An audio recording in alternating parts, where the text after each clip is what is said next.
He must be joking. We're done here. Larry Bird might have just blown the lid off a debate the NBA world can't stop arguing about. The moment he spoke, the internet lit up and fans everywhere started going wild. That one right there made me the greatest player of all time. For That's so what I many felt. reasons. During an interview, Bird was asked the classic question, who was greater, Kobe or LeBron? And the second he heard it, something clearly flipped. Bird didn't hesitate. His tone changed instantly, and he fired back with a response that caught everyone off guard. But that was only the start. We all can be masters at our craft, but you have to make a choice. What I mean by that is inherent sacrifices that come along with that. Bird didn't stop with the quick answer. He went deeper and started explaining things most fans never heard before. He even hinted at moments that happened behind the scenes involving Kobe and LeBron during Kobe's era in the league. Trust me, the details he shared made the conversation explode across the basketball community.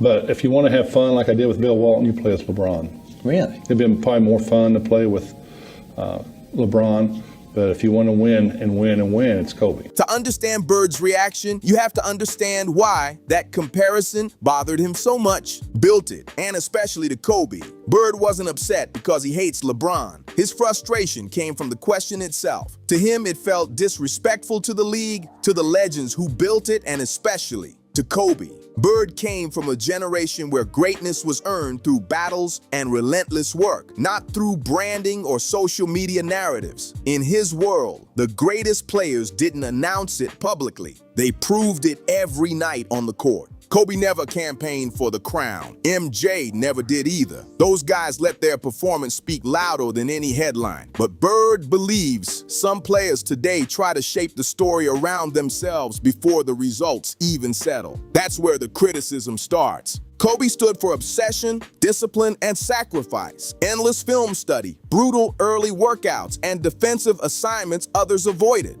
That relentless mentality made opponents nervous before the game even began. LeBron, meanwhile, has often preferred situations built to maximize his strengths, systems that adapt around him and create the best possible environment to succeed. Bird sees that difference clearly. To him, true basketball greatness comes from dominating any situation, not just the perfect one. Like, is Michael Jordan a friend of yours? He's a good mentor, man. He's like a big brother. He is, okay. Yeah. Reports started surfacing after the interview, and they gave more context to Bird's reaction. According to people around the situation, Bird's frustration came from the media constantly pushing LeBron into conversations that, in his eyes, belonged to a different category of competitors. Not just great players, not just elite scorers, but warriors. Players like Kobe, MJ, and Bird himself built reputations that made opponents uneasy before the game even started. For Bird, putting LeBron into that exact conversation feels like comparing two completely different things. So his reaction wasn't really about personal dislike, it was about principle. In Bird's view, some discussions aren't open debates. They're built on what players actually showed on the court. KobeBryant symbolized relentless drive, obsession, and sacrifice. LeBron, on the other hand, represents a modern superstar whose image and legacy are carefully shaped in the public spotlight. His technique was flawless. I wanted to make sure my technique was just as flawless. Been down at half court and you wanted to know how, when I turn around on my jump shot, how to feel the defense. I told me you should feel the defense with your leg. One identity grew from fear and intensity on the court, while the other developed during an era where narratives and branding carry huge influence. And this is where Bird's opinion becomes so interesting. His reaction wasn't just an old legend complaining. This is a player whose voice still carries serious respect across basketball. When Bird talks about competition, people listen. To understand why his opinion carries so much weight, you have to look at a career that built his reputation. Bird entered the NBA in 1979 with the Boston Celtics and immediately stepped into one of the toughest eras the league has ever seen. Back then, defense was brutal, hand-checking was allowed, and the paint was controlled by dominant big men who protected the rim like a wall. Guards like Bird and Magic Johnson had to battle for every inch just to get a clean shot. Really break it down for us, because it seems like Kobe is the closest thing we've ever seen to MJ. Molly, you're absolutely right. Bird also played through injuries that would sideline many players today. During the 1985 playoffs against Philadelphia, he dislocated his shoulder in Game 2 and still finished the night with 20 points and 10 rebounds. Think about that for a second. A dislocated shoulder, and he still stayed on the floor producing like nothing happened. And the competition he faced wasn't ordinary either. Night after night, he battled legends like Magic Johnson and Kareem Abdul-Jabbar, players who defined an entire era of basketball, along with legends like Kareem Abdul-Jabbar with that unstoppable skyhook and towering frame, Julius Erving, and of course the GOAT Michael Jordan. I've never seen nobody as competitive like him, but Mike. That's it. Like when people talk about, you know, your favorite players and best players in the world, I say Mike and I say Kobe, and then everybody else. Bird wasn't just surviving in that era, he was competing against some of the most dominant players the league had ever seen. And as the years passed, his connection to the game didn't stop. Bird later became a coach, going up against stars like KobeBryant and Shaquille O'Neal. After that, he stepped into an executive role, evaluating talent and watching the next generation closely. During that time, Bird saw Kobe's work ethic up close. The early morning workouts, the long film sessions, the obsessive attention to every detail of the game. That famous Mamba mentality wasn't just a slogan, it was a daily routine. Bird also watched LeBron's career unfold. The highlights were impossible to ignore, the powerful drives, the dunks, and the massive numbers on the stat sheet. But to Bird, there was a difference in how those careers were built. LeBron grew into a global superstar whose image, brand, and story often moved alongside the basketball. Everything around him felt carefully organized for the spotlight. Bird noticed that contrast immediately. And let's be honest here, Bird has never been someone chasing attention. He's not trying to spark headlines or jump into online trends. He doesn't need to promote Kobe or criticize LeBron just to get people talking. Bird has always been direct. He's the type of person who says exactly what he believes without softening it for anyone.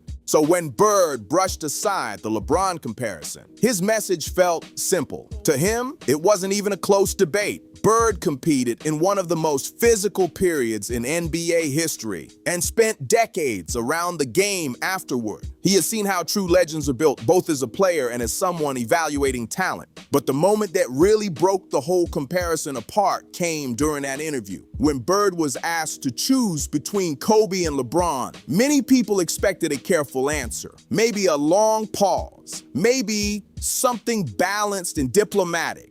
Bird didn't do that. He answered directly. And that short response probably said more than hours of debates ever could. When Bird talked about fun, he was referring to the style of LeBron's game. The explosive dunks, the viral highlights, the plays that dominate social media. It's exciting to watch, no doubt about that.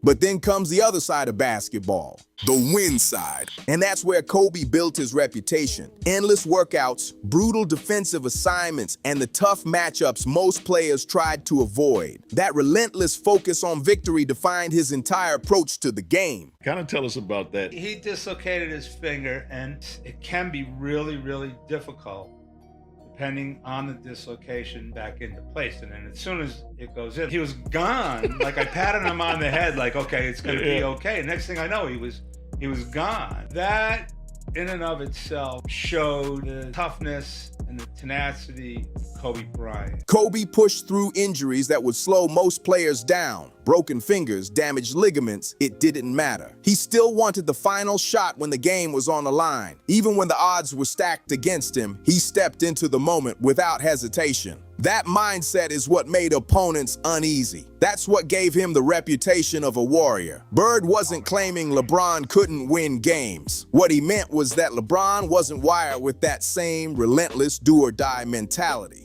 LeBron's strengths have often been about positioning, controlling the flow of the game, and thriving in systems designed to maximize his abilities. Kobe was different. For him, basketball wasn't just part of life. It was the center of it. Everyone around him could see that level of dedication. That's why Bird's comment hit so hard. He didn't need statistics or long arguments to make his point.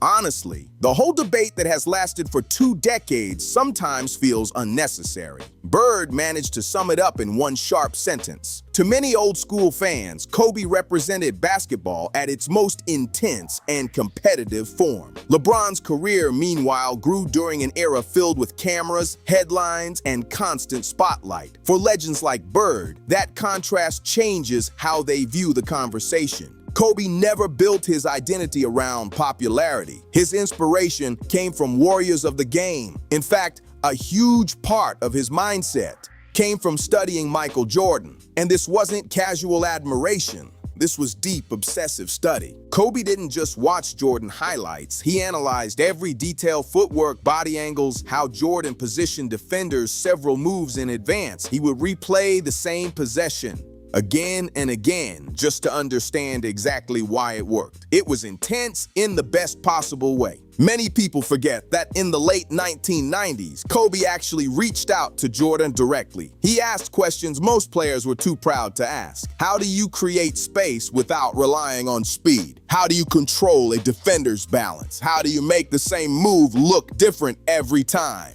Jordan later admitted something interesting. He said Kobe was one of the few players who truly challenged him mentally because Kobe wasn't looking for praise. He wanted knowledge. And Jordan wasn't the only legend who noticed it. Even Magic Johnson, the face of the Showtime Lakers, openly said Kobe was the closest thing the game had ever seen to Michael Jordan.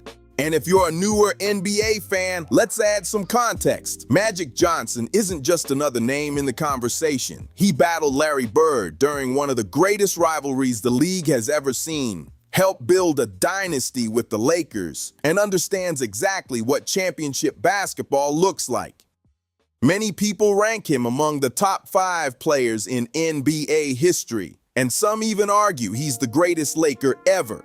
So when someone with that level of credibility mentions Kobe in the same breath as Michael Jordan, that isn't nostalgia talking.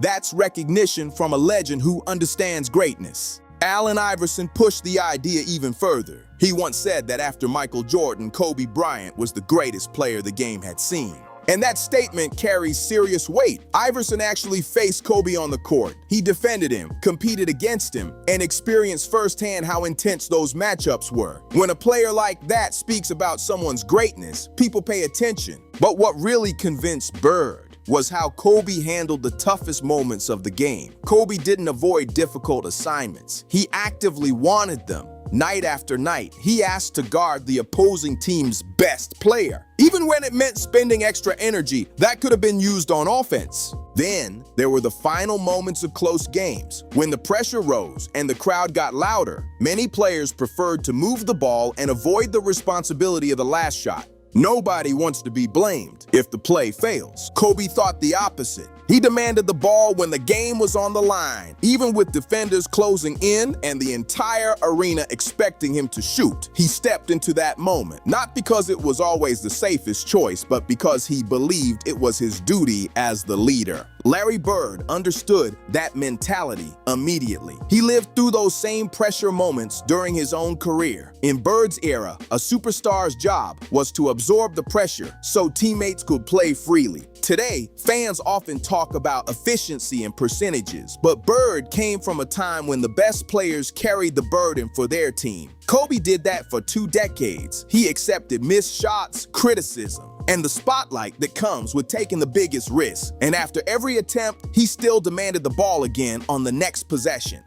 So KobeBryant cannot continue. But he's going to shoot the free throws. That mindset came from relentless self-discipline. Kobe didn't need coaches constantly pushing him or systems designed around him. His drive came from within. He pushed himself harder than anyone else. Former teammates have shared stories about walking into practice and finding Kobe already there hours early, putting in the work while everyone else was still arriving. Bird understood something many fans overlook when talking about greatness. Raw talent alone never guarantees a long career. The NBA has always been filled with incredibly gifted players who eventually faded because they never developed the obsession to keep improving. Take someone like Tracy McGrady. His talent was incredible. His scoring looked effortless, and yet his time at the top ended much sooner than many people expected. Kobe watched situations like that unfold around the league and made a decision early. He refused to become that kind of player. Comfort was never an option for him. Every single season, he worked to add something new to his game. One year, it was sharper footwork. Another year, he focused on counterspin moves. Later in his career, when his athleticism naturally slowed down, he leaned more into angles, timing, and patience. Even near the end of his career, when his body was clearly worn down from years of competition, he was still adjusting and evolving. That constant drive is a huge part of why Bird reacted the way he did. When Bird looked at Kobe, he saw something familiar. He saw a mindset that reminded him of himself and of Michael Jordan. That willingness to endure the grind quietly and let the results speak for themselves. But to truly understand why so many older NBA legends lean toward Kobe in this debate, you have to understand the era he played in, not in theory, but in reality. The league Kobe entered in 1996 was dramatically different from the environment LeBron stepped into in 2003, and even more different from the modern NBA. So I'm walking with Kobe through the Olympic Village, and this is when I realized he was at a different level than I. This could speak 9 different languages. He spoke to everybody in their native tongue. Back then, the rules made life extremely difficult for scorers. Defense was allowed to be far more physical.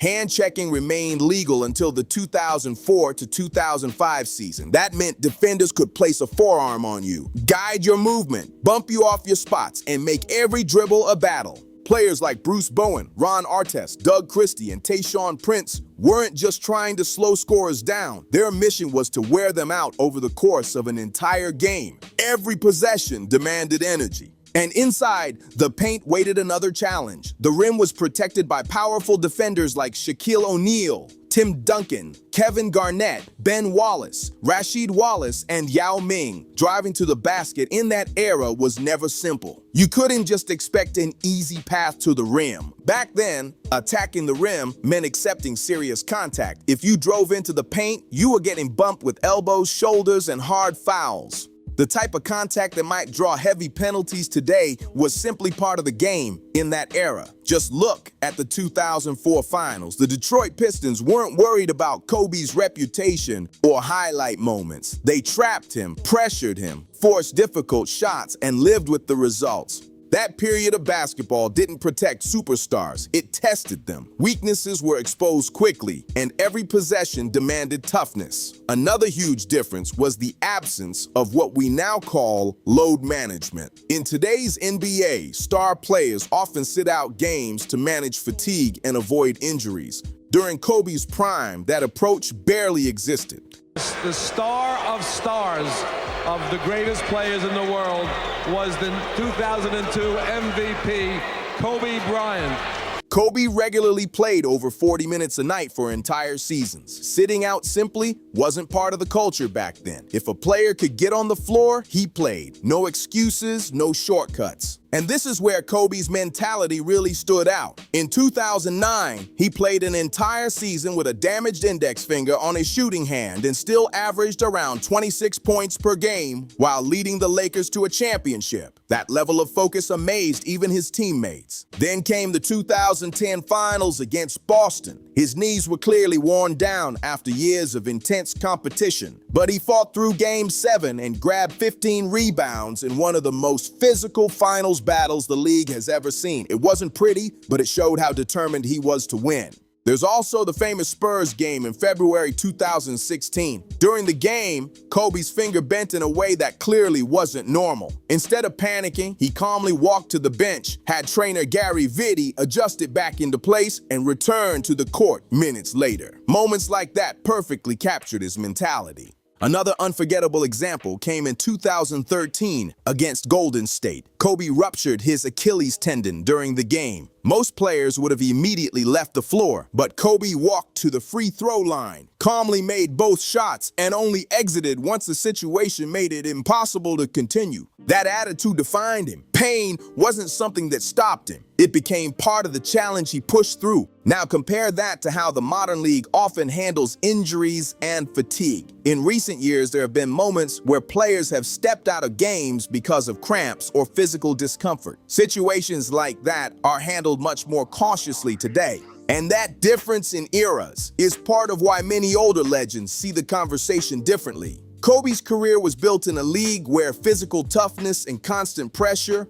were part of every night on the court. The modern NBA operates under very different conditions, with systems designed to protect players and extend careers. Let's try a simple thought experiment. Imagine placing LeBron into the era Kobe played in. Would he still dominate the same way? That's the question many fans argue about. Some believe the physical style of that time would have created a completely different challenge for him. But the real difference between Kobe and many other players wasn't just toughness or endurance. It was the psychological pressure he created on the court.